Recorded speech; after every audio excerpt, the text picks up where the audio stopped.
The stars stretched endlessly across the black sea of space. Among them moved a silver vessel, the human explorer ship Aurora. Inside it worked a young man named Aaron, one of the crew members assigned to explore distant planets. He was not the strongest nor the most famous of the crew, but his heart carried a quiet strength, the kind that showed itself in moments when courage mattered more than skill. The ship had traveled for many months through unknown systems. Finally, the scanners detected a world wrapped in green mist, its surface glowing faintly with strange energy. The planet seemed alive in a way no one had seen before. Captain Rowan ordered a landing party, and Aaron was chosen as one of the explorers. When their craft touched the ground, the crew stepped out into a world filled with wonders. The sky shone with pale silver light, and the air carried a soft hum like distant music. Trees stood tall with crystal-like branches that shimmered in every breeze. Flowers glowed with soft colors, lighting the ground beneath their feet. Even the soil sparkled faintly, as though the planet itself was made of starlight. The humans were cautious, studying everything with their scanners. But Aaron was different. He placed his hand gently on the glowing bark of a tree and listened. It felt warm, almost like the planet itself was welcoming him. "Stay alert," said Captain Rowan. "We do not know what lives here." Aaron nodded, but his eyes remained on the horizon. Something about the world felt sacred, and deep inside, he sensed that they were not alone. They walked further into the forest, and soon their scanners began to detect movement. Figures appeared in the mist, tall and graceful, with pale luminous skin that seemed to glow in the twilight. Their eyes were large and bright, reflecting the colors of the sky. They wore flowing garments woven from threads that shimmered like liquid silver. In their hands they carried long staffs made of crystal. The humans raised their weapons nervously, but the figures did not attack. They simply stood, watching. At the center of the group stood a woman taller than the rest, her presence commanding yet calm. She wore a crown of shining crystal that curved like the branches of her world. Her gaze was steady, her expression unreadable. Aaron felt his breath catch. She was unlike anyone he had ever seen. Strong yet graceful, strange yet beautiful. This was Solara, the queen of this world. Captain Rowan stepped forward carefully. "We come in peace," he said through the translator device. "We are explorers from another star." Solara's eyes moved slowly across the human group before resting on Aaron. For a long moment she said nothing. Then her voice came, soft yet carrying strength. "You walk on sacred ground. Few outsiders have ever set foot here. Why should I allow you to remain?" The translator echoed her words, but even without it, Aaron felt he could understand her tone. He stepped forward, his heart pounding. "Because we mean no harm," he said. "We came to learn. If we are welcome, we will respect your ways." The guards around Solara tightened their grip on their staffs, but the queen lifted her hand, and they grew still. She studied Aaron with eyes that seemed to see far deeper than his words. Finally, she gave a small nod. "You are strangers," Solara said. "But I will watch and judge if your words are true." With that, she turned, and her people melted back into the forest. The humans stood in silence, shaken by the encounter. Captain Rowan ordered the crew to set up camp, though unease spread among them. The aliens were powerful, and their queen's gaze still lingered in everyone's mind. As the humans built their small outpost, Aaron could not stop thinking about her. He replayed the moment when her eyes had met his. It was not only a queen's judgment he had felt. It was something more, something he could not name. That night, a storm swept across the forest. The glowing trees bent under the rushing wind, and the ground shook with distant thunder.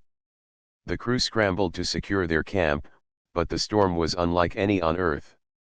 Bolts of light crackled across the sky, striking the crystal branches and filling the air with strange energy. In the chaos, one of Solara's guards appeared, struggling against the storm. He had been scouting the area and was caught in the rushing winds. A massive branch broke free from a tree and fell toward him. Without thinking, Aaron rushed forward. He pushed the guard out of the way, the branch crashing down where the guard had stood. The guard stared at him in shock, unable to speak. Aaron helped him up, brushing the glowing dust from his shoulders. "You are safe now," he said, though his own arms ached from the effort. The storm soon passed, leaving the forest shining with fresh light. Silura arrived, her steps calm despite the wild night. When she saw her guard unharmed, standing beside Aaron, her eyes softened. The guard spoke quickly in his language, pointing to Aaron.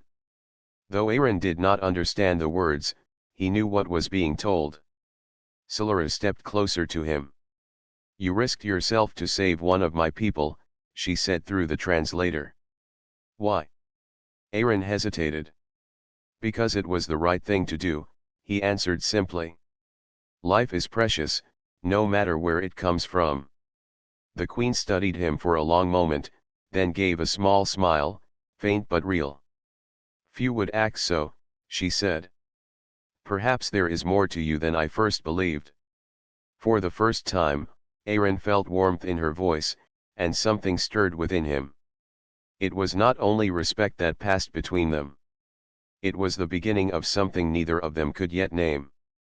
The night grew calm again. The humans repaired their camp, and the aliens returned to their city among the crystal towers. But in Aaron's heart, the memory of Silura's smile stayed with him, glowing brighter than any star above. Morning came to the green world with soft light falling through the glowing trees. The storm had passed, leaving the forest fresh and alive. The human camp was quiet, but Aaron woke early. He stepped outside to see the sky painted with silver and blue, the air filled with a gentle hum that seemed to come from the land itself. He thought of the queen.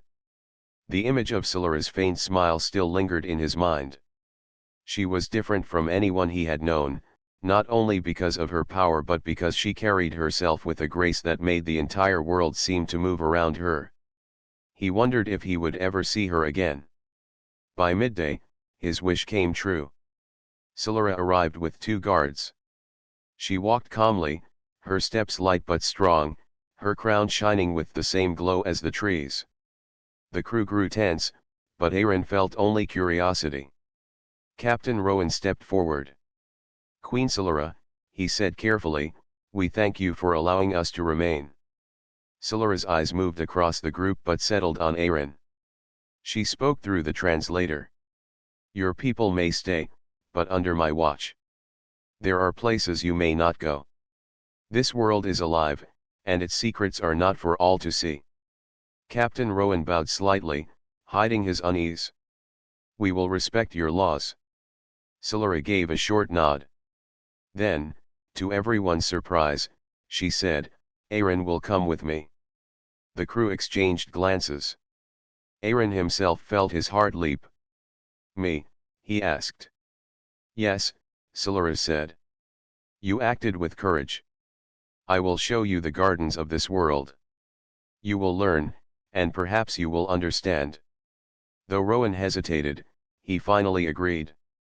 Aaron followed Silura into the glowing forest, his heart pounding with both fear and excitement.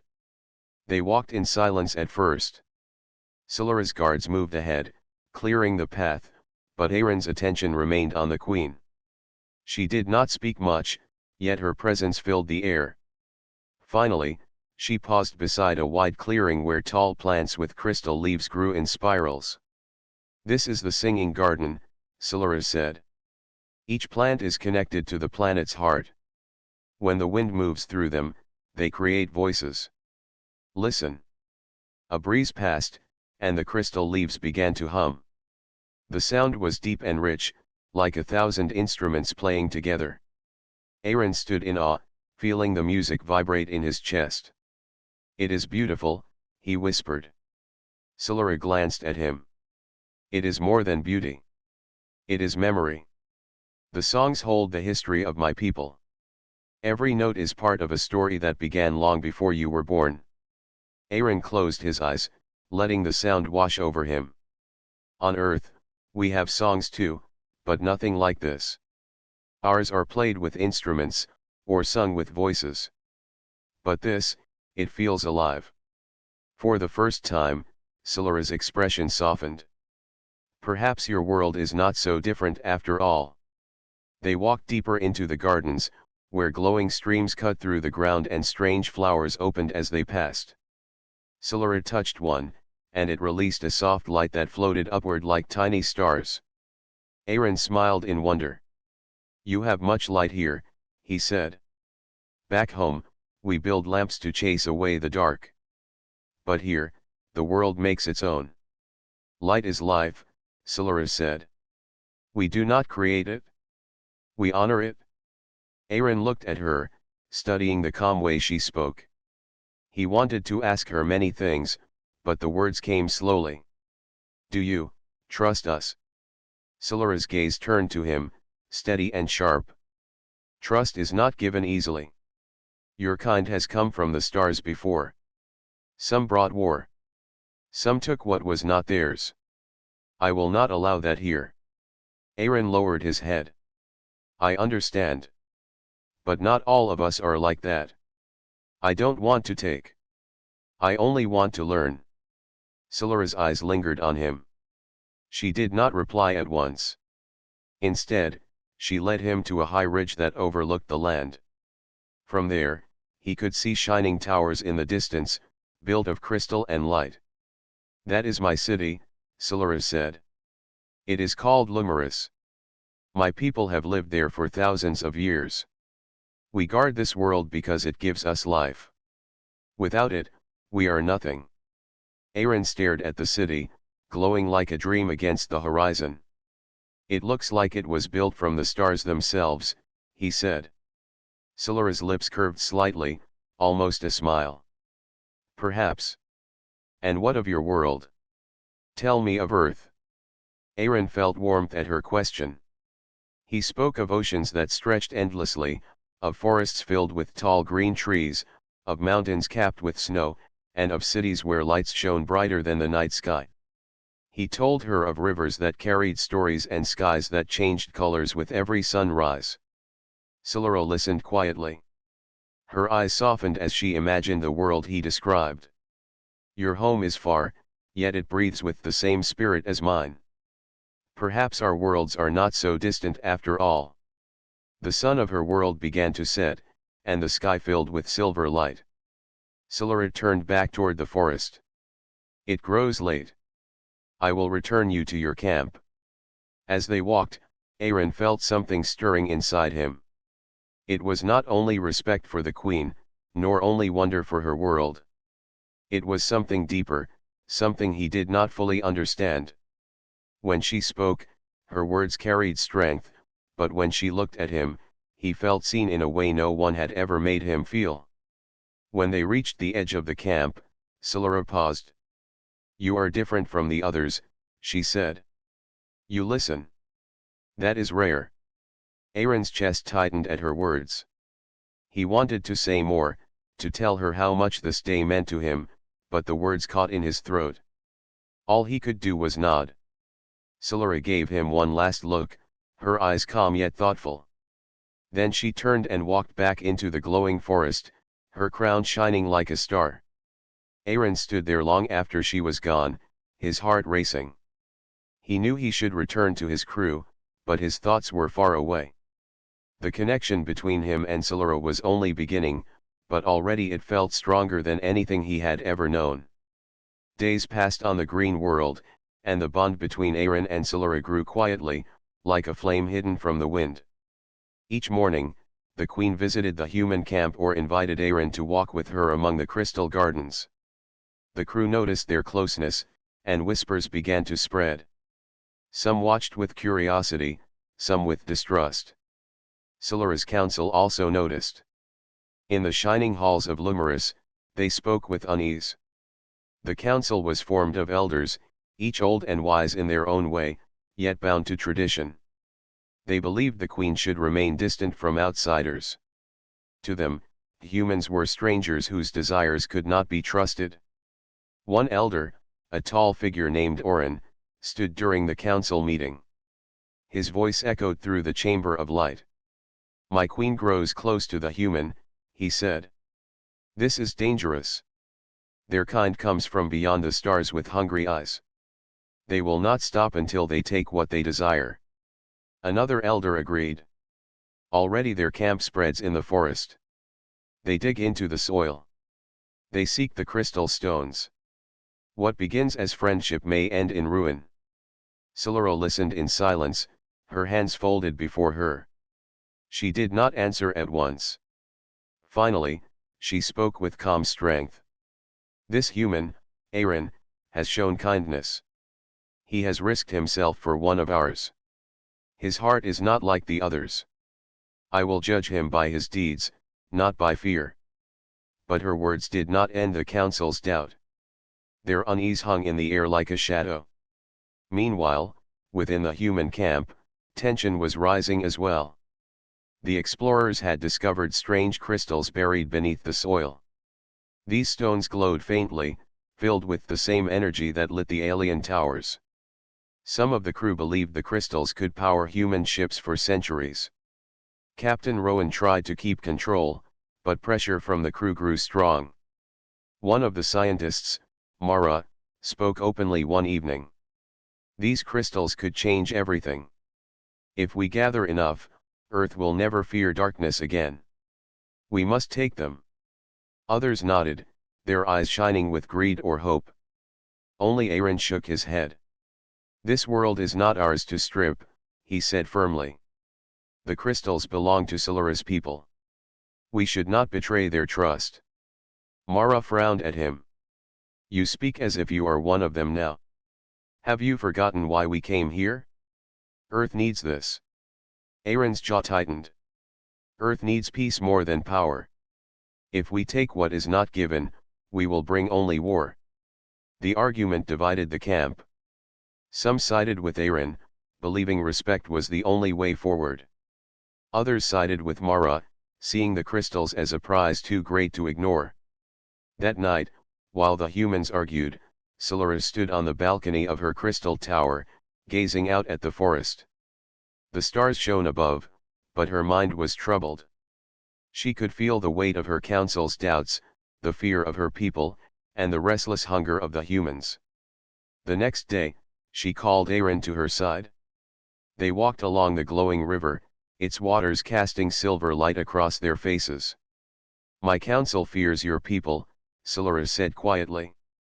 They believe you will take what is not yours. Aaron looked at the water, ashamed. Some of them do want that, he admitted.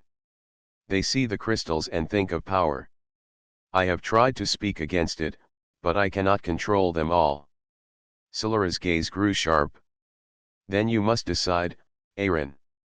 Will you stand with those who take, or with those who protect? If you are to walk beside me, I must know where your loyalty lies. Her words struck him deeply. He wanted to answer at once, but the weight of the choice held his tongue. Finally, he spoke. I will stand with you. I will protect this world, even if it means standing against my own crew. Silura studied him, her eyes calm yet searching. At last, she gave a small nod. Then perhaps there is hope. But hope was fragile. That very evening, a group of humans left the camp without permission. Led by Mara, they carried tools to the edge of the forest and began digging into the ground where the crystals glowed brightest. Their machines tore into the soil, the sound harsh against the music of the land. The disturbance awakened Guardian's ancient machines that had slept beneath the earth for centuries. They rose from the ground, their bodies formed of living stone and crystal, their eyes burning with pale fire. The Guardians struck at the intruders, forcing them to flee. The humans ran back to camp, shouting of monsters. Fear spread quickly among the crew. Some blamed Mara for her greed. Others blamed Silura, claiming she had sent the machines to attack. When Silura arrived with her guards, the tension exploded. Captain Rowan stepped forward angrily. What are these creatures, Queen Silura? Why do they strike at us? We came in peace, yet your land attacks. Silara's voice was cold. You woke the guardians by breaking the ground. They are protectors of this world. They sleep until they sense harm. You brought this upon yourselves. Rowan's face hardened. We cannot live under constant threat. If your world will not share its power, perhaps we must take what we need. Aaron stepped between them, his heart pounding. Stop this. Fighting will only destroy us all. Captain, you know this is wrong. Silara, please, do not turn away from us. We can still make peace. But neither side was ready to listen. Fear and anger clouded their judgment. That night, Aaron sat alone by the edge of the camp, staring at the glowing trees. The peace of the past days had shattered, replaced by suspicion. He could feel it pressing in on every side. Yet when he thought of Silara, he felt a quiet strength return. The camp remained restless after the clash with the Guardians. Humans whispered of danger, and Silara's people whispered of betrayal. The peace between the two groups stood on the edge of breaking, as thin as glass ready to shatter. Aaron felt the tension with every passing hour. He tried to calm his crew, reminding them that fear would only make things worse, but many no longer trusted Silara. On the other side, Silara's council pushed her to expel the humans before greater harm came. At last, Silara called Aaron to her side. They met in the crystal halls of Lumerus, where the walls glowed with inner light. She stood tall before her throne, her crown shimmering like starlight. Yet her face showed weariness, a sign of the weight she carried. Aaron, she said firmly, my council demands that your people leave. They believe the humans cannot resist their hunger for the crystals. They say I am blinded by kindness. If I am to protect peace, I must prove that trust in you is not a mistake. Aaron bowed his head. What must I do? Silara's eyes locked on his. There is an ancient trial. It lies within the crystal caverns beneath this world. Long ago, my ancestors built it to test the hearts of leaders. If you are true, the trial will reveal it. If not, the caverns will judge you unworthy. Aaron's chest tightened. And if I fail? Then my people will know you cannot be trusted, Silara answered softly. And the bond between us will end. Though fear touched his heart, Aaron straightened his shoulders. Then I will face it? Silara studied him for a long moment, then gave a nod. Very well. I will walk beside you. The trial is not meant to be faced alone. The next morning, under the pale glow of the rising sun, Aaron and Silara journeyed to the caverns. They crossed forests where trees bent like glass and rivers shone like silver threads. At last, they reached a vast opening in the earth, guarded by towering statues of crystal figures. The air hummed with energy, and the ground itself seemed alive. As they stepped inside, the caverns closed around them, walls glittering with sharp light. The path stretched deep, leading them into silence broken only by their footsteps. Soon, the first challenge appeared. A wide chasm opened before them, its depths hidden in shadow. The only way across was a bridge made of fragile crystal threads, swaying under the faintest breath of air. Aaron stepped forward without hesitation. We have to cross. Silara touched his arm. The bridge tests trust. If your heart carries fear or betrayal, the threads will break. Aaron swallowed hard, then placed his foot on the bridge. The crystal threads creaked, but they held. He took another step, then another. Behind him, Silara followed with calm grace, her steps light as wind. Halfway across, the threads shuddered as if alive. Cracks spread beneath Aaron's feet. He froze. Do not doubt, Silara said firmly. The bridge feels your spirit. Trust yourself. Trust me. Aaron nodded and forced his fear down. He stepped forward again, steady, holding her words in his mind. Slowly, together, they crossed. When they reached the other side, the bridge dissolved into light, as if it had been only an illusion of the trial. The second challenge came soon after. They entered a chamber filled with glowing walls that shifted like mirrors. Each surface reflected twisted images of Aaron and Solara, reflections that whispered lies. One image showed Aaron taking crystals from the earth, smiling with greed. Another showed Solara turning her back on him, leaving him alone. The voices echoed around them. "They cannot be trusted," the whispers hissed. "They will betray you." Aaron clenched his fists. The voices pressed into his mind like thorns. He wanted to shout at them, to silence the lies, but his strength wavered. Solara placed her hand on his shoulder. "Look at me, not at them." He turned, meeting her steady eyes. The noise faded, the false images trembling. "I trust you," Aaron said firmly. Solara nodded. "And I trust you." With those words, the illusions shattered. The mirrors broke into dust, clearing the path ahead. The third and final challenge waited in the deepest chamber.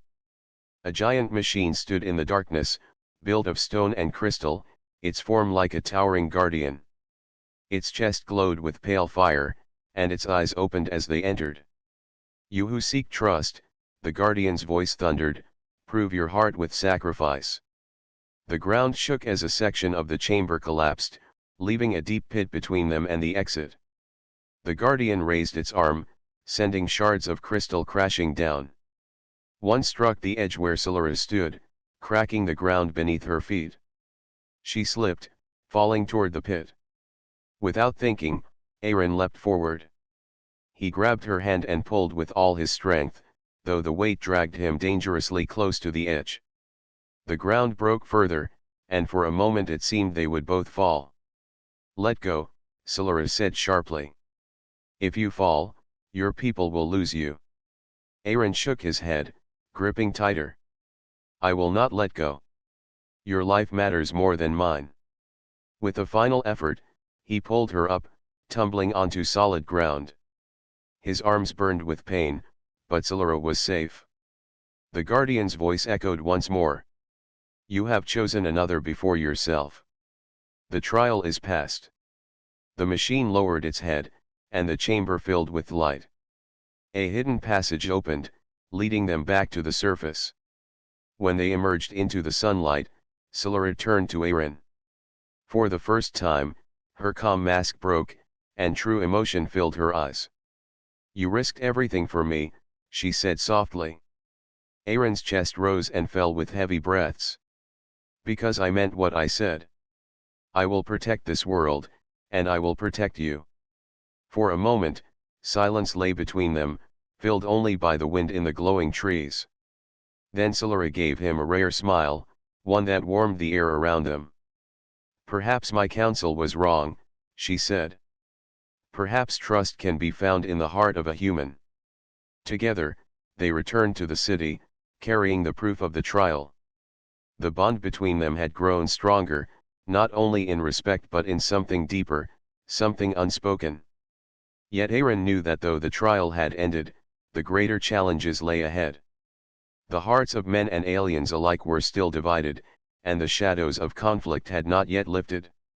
The days after the trial brought a fragile calm to both humans and Solara's people. Word of Aaron's success spread quickly. Some aliens still doubted, but many now saw him with new respect. Among the humans, whispers rose that perhaps peace with Solara's world was possible after all. Yet beneath the calm, tension remained. The council still feared human greed, and some of the crew still longed for the crystals. Captain Rowan walked a careful line, trying to prevent open conflict, but Aaron could see the strain in his face. For Aaron and Solara, however, the bond between them had grown. Each time they met, the air seemed lighter, the silence between them more meaningful. The trial had shown them each other's hearts, but neither had spoken openly of what lay within. One evening, as the twin moons of the planet rose, Solara invited Aaron to walk beyond the city. They left the guards behind and followed a winding path into the glowing gardens. The air was still, filled with the soft hum of crystal leaves, and the ground shimmered faintly under their feet. Solara moved with quiet grace, her long cloak trailing behind her. Aaron followed, his eyes drawn not to the beauty of the world, but to her. She seemed part of the land itself, as if the gardens bowed to her presence. At last they reached a hilltop where the view opened wide. Below, rivers of silver light wound through the forest, and far in the distance, the towers of Lumerus shone like stars. The sky above was painted in colors Aaron had no name for. "This is my favorite place," Scylla said softly. "Here the world sings more clearly than anywhere else. When I was a child, I came here to listen to the wind." Aaron stood beside her, listening. The breeze carried a low hum from the trees, a melody that rose and fell like the heartbeat of the planet. He closed his eyes and felt peace settle into him. "It is beautiful," he said. "I have never seen a world so alive." Scylla's gaze lingered on him. "You see beauty where others see only resources. That is rare." Aaron turned to her, his heart heavy with words he had held back for too long. He wanted to tell her everything, the way he admired her strength, the way he felt safe in her presence, the way his heart raced each time their eyes met. But the weight of his own fear held him silent. They sat together on the hill, the glow of the moons casting silver light across the garden. For a long time, neither spoke. Then Scylla broke the silence. "My council still doubts," she said. "They believe our bond with your people will bring ruin. They see you as a threat, even after the trial." Aaron lowered his head. "And your heart? What do you see?" Scylla looked at him steadily. "I see a man who is not like the others. I see courage, and I see honesty. But what I do not see is the future. That remains hidden." Her words stirred something deep in him. He wanted to give her certainty, to promise that no harm would come from his people, but he could not. Instead, he reached for the only truth he carried. "I cannot speak for all humans," Aaron said quietly. "But I can speak for myself. I will never betray you." The words hung in the air. Scylla's eyes softened, though she did not reply at once. The silence grew deep again, filled only by the music of the leaves. As the night grew colder, Aaron felt the pressure in his chest build until he could no longer hold it. He leaned closer, his voice barely above a whisper. "I wish I could marry her." The words were not meant to be spoken aloud. He had thought them only for himself, a secret carried in his heart. But in the stillness, Scylla heard. Her head turned, her eyes locking with his. For a moment, Aaron froze, his breath caught in his throat. Shame and fear rushed through him. Had he gone too far? Had he broken the fragile bond they had built?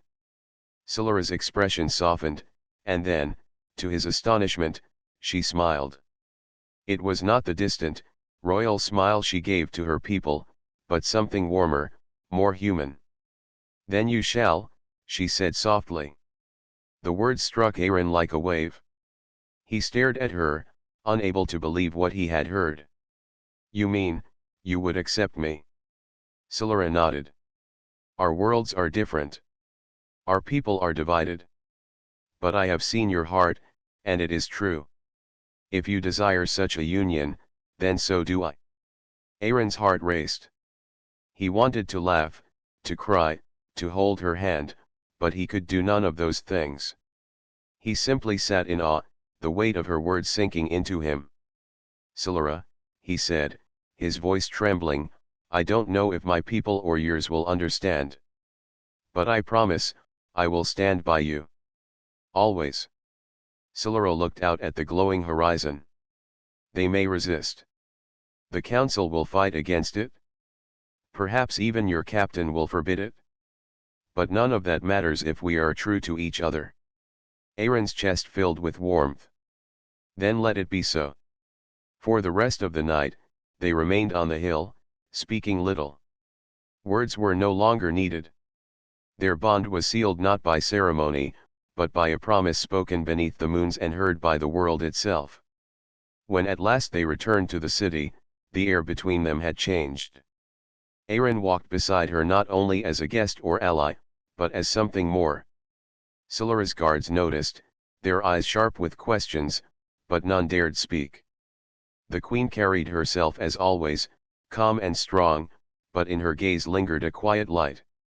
Aaron saw it and knew that his whispered wish had become real. Yet deep within, he also knew this was only the beginning. Their bond would not remain hidden forever. The council would learn, the humans would hear, and both worlds would be forced to face the truth. The following days moved with a heavy silence. Though Aaron and Solara had spoken words that bound them in spirit, they knew the truth would not remain hidden for long. A queen could not walk freely without eyes upon her, and whispers in a court always grew into storms. It began quietly. A servant overheard the queen speaking gently to the human. A guard saw the way their hands brushed while walking through the gardens. Soon, the council gathered these fragments, stitching them together into suspicion. By the fourth day, Solara was summoned to face her council. The chamber was full, the long table lit by crystal lamps, shadows stretching across the walls. 12 elders sat waiting, their eyes sharp. At the center sat Elder Maruk, the stern voice of tradition. "You honor us with your presence, Queen Solara," Maruk began, his tone formal but edged with distrust. "We ask only one question. Is it true that you have bound yourself to this human?" Solara stood tall, her cloak flowing like a river of light. "It is true," she said calmly. "I have chosen him." Gasps filled the chamber. Some whispered angrily, others sat in stunned silence. Maruk struck the table with his hand. "This cannot be. A union with a human is against our law. You place your heart above the safety of our people. Do you not see the danger? They are outsiders. They hunger for our crystals. They do not respect our ways." Solara's voice did not shake. "I see only what is true. Aaron is not like those who hunger. He has shown honor, and he has shown courage. He is worthy of trust." Maruk rose to his feet, his face dark with anger. "Your feelings blind you. If you continue, you will bring ruin to us all. I call for the council to vote. Either end this bond now or be removed from the throne." The words struck the chamber like thunder. Never before had anyone dared speak of removing the queen. Solara's gaze swept across the elders. "You may vote as you wish. But I will not abandon him. My choice is made." Meanwhile, on the human vessel anchored in orbit, Captain Rowan faced his own storm. Word of Aaron's closeness with the alien queen had reached the crew. Some laughed at the rumor, but others grew restless. In the command room, Rowan confronted Aaron directly. "Tell me it isn't true," the captain demanded. His voice was low, but his eyes burned with urgency. "Tell me you have not spoken of marriage with her." Aaron stood straight. "It is true, Captain. I spoke it, and she accepted." Rowan pressed his hands against the table. "Do you realize what you've done? This is not a fairy tale, Aaron. This is politics, this is survival. If the council sees us as a threat, they may turn against us. We are a single ship surrounded by their world. You risk all our lives for your feelings." Aaron's jaw tightened. "I did not choose this for politics. I chose it because it is right. Because she is not only a queen. She is someone who sees me, someone I cannot turn away from." Rowan shook his head. "You've let your heart cloud your duty. You are part of this crew, and I cannot allow personal desire to endanger us. If the council demands your removal, I may have to hand you over." The words cut deep, but Aaron did not flinch. "Do what you must, Captain. But I will not deny what I feel." By evening, tension stretched across both worlds like a drawn bowstring. In the council chamber, arguments raged. Some elders demanded Solara step down, fearing her choice would weaken the throne. Others, though fewer in number, spoke cautiously in her defense, reminding the council of Aaron's actions during the trial. In the orbiting ship, the crew whispered in corners. Some muttered that Aaron had betrayed them, that no good could come of love with an alien. Others admired his courage, though they feared the cost. Solara and Aaron met again under the shadow of the palace walls. Their time was short, for both were watched closely. "They mean to remove me," Solara said quietly. Her eyes were calm, but Aaron could see the storm within. "The council believes I cannot serve my people if I am bound to you." Aaron's chest tightened. "And Captain Rowan has warned me he may hand me over to protect his crew. Both sides are against us." Solara placed her hand over his. "Then we must choose. Do we give in to their fear, or do we stand firm, even if it costs us everything?" Aaron looked into her eyes. For the first time, he felt the full weight of their path. This was no longer a dream whispered on a hilltop. This was a battle between love and fear, between unity and division. "I choose you," he said firmly. "Even if I lose my place, even if they call me a traitor, I will not turn from you." Solara's hand tightened in his. "Then I too choose you. Let them say what they will. I am queen not because of a crown, but because I serve what is true. And what is true is us." The next day, the council convened again for the vote. The chamber was filled not only with elders but with citizens who had gathered to witness history. The tension was sharp, the air heavy with unspoken fears. Maruk raised his voice. "The queen has broken tradition. She would bind herself to a human, and in so doing, risk all we have built. I call for her removal." The elders cast their votes one by one. Some raised their hands in favor of Maruk, their faces grim. Others lowered their heads and voted to keep Solara as queen. When the final count was taken, the chamber fell silent. The result was divided, nearly equal. Solara remained queen, but her power was weakened. The council had not fully turned against her, but neither had they fully supported her. Solara lifted her chin. "The council may doubt me, but I will not step aside. I remain your queen. And my bond with Aaron remains." The chamber erupted with shouts, some of anger, some of support. In orbit, Captain Rowan called a meeting of his officers. "The queen has defied her council. Tension will grow. We must decide whether to stay and risk being drawn into their struggle, or to leave at once."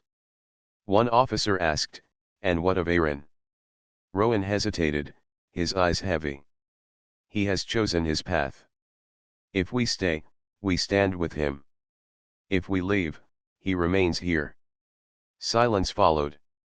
No one spoke, for they all knew the choice would shape more than their own fate. That night, Aaron and Solara stood together once more in the glowing gardens. The moons shone bright, as if the world itself watched them. "Our path is clear," Solara said.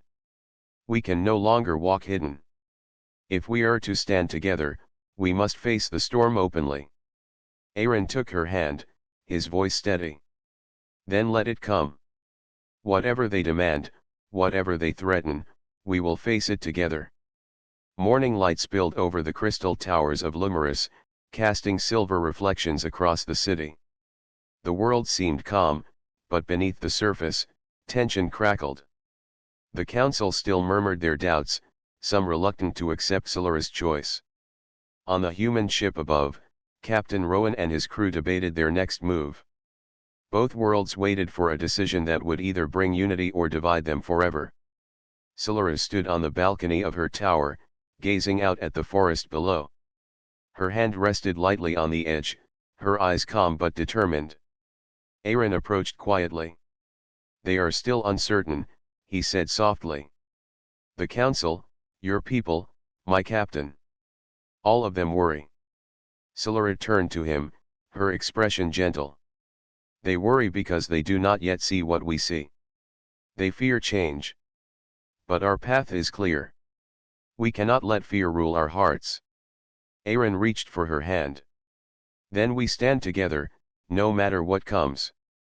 Solara nodded. together. The ceremony was to be simple, held in the largest garden of Lumerus. The air was alive with the soft hum of crystal trees and the gentle glow of floating lights. Citizens gathered in silence, curious and cautious. Among them, the council members took their seats, their faces unreadable. The humans, led by Captain Rowan, watched from the edges, unsure of what to expect. Solara walked to the center of the garden, her crown gleaming in the morning light. Aaron followed, his steps steady, his heart filled with a mixture of nervousness and certainty. For months, they had faced trials, doubts, and dangers, but now they stood together, ready to unite their worlds. A voice echoed through the garden. It was Elder Marok, his tone serious but not hostile. Queen Solara, human Aaron, he said, today we witness a choice that will shape our world. Many fear the union you speak of.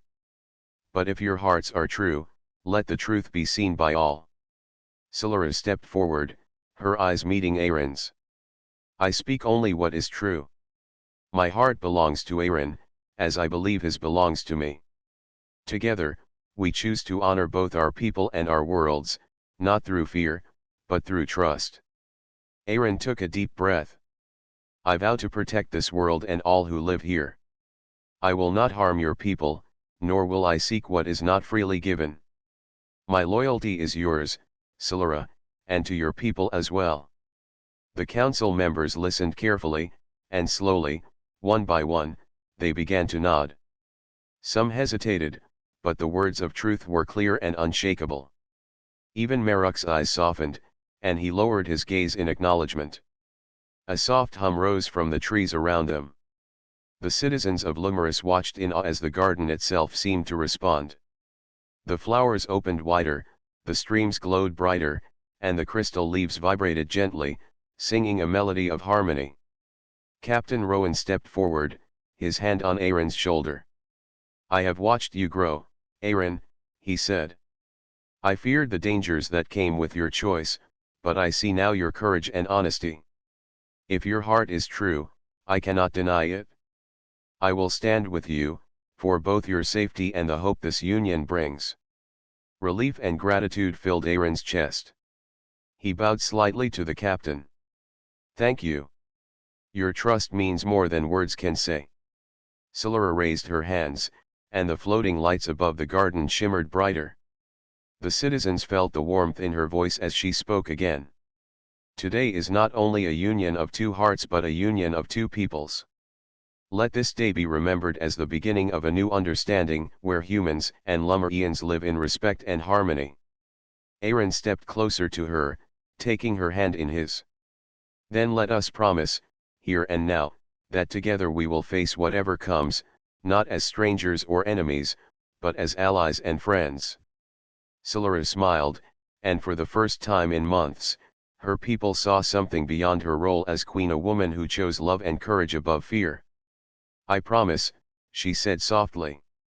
A gentle breeze passed through the garden, carrying the soft music of the trees and the light of the moons reflecting on crystal surfaces. In that moment, every heart seemed to beat in rhythm with the land itself. The council members slowly rose, one by one, bowing their heads in respect. Some whispered to each other, hesitant but willing to follow the queen's choice. The citizens of Lumerus cheered quietly, their voices growing as hope filled the air. From above, the humans clapped and cheered, and Captain Rowan gave Aaron a firm nod, a silent gesture of support. Even those who had doubted now witnessed the truth of their hearts. Solara and Aaron faced each other, hand in hand, as the soft glow of the garden embraced them. This is the start, Solara said. The start of peace, understanding, and new beginnings. Aaron smiled, feeling the weight of the trials lift from his shoulders. And the start of us, he said. The garden seemed to shimmer even more brightly, as if the world itself celebrated their choice. The air was filled with music, laughter, and a sense of unity that had never been felt before. That night, the city glowed with warmth. Humans and Lumerians walked together, sharing stories and learning from one another. The fears that had once divided them faded in the light of trust and courage. In the quiet of the palace gardens, Aaron and Solaris sat together beneath the tallest crystal tree. Its branches glowed softly, reflecting the joy and hope around them. "You have changed my world," Solaris said quietly. "Not with power, but with heart. I never thought I could feel this way." Aaron took her hand and held it gently. "And you have changed mine. I came to your world seeking knowledge, but I found something far greater: love, trust, and courage." Solaro leaned close, her voice a whisper only he could hear. "Then we will face everything together, no matter what comes." Aaron smiled and pressed his forehead to hers. "Together," he echoed. Above them, the moons shone bright, the stars stretched across the sky, and the world itself seemed to celebrate the union of two hearts. Two peoples, once distant and fearful, now shared a future built on trust, courage, and understanding. The trials, the doubts, and the dangers had tested them, but in the end, love and truth had triumphed. Aaron and Solaris' bond was more than a promise between two hearts. It was a symbol of hope for all who lived on that shining world.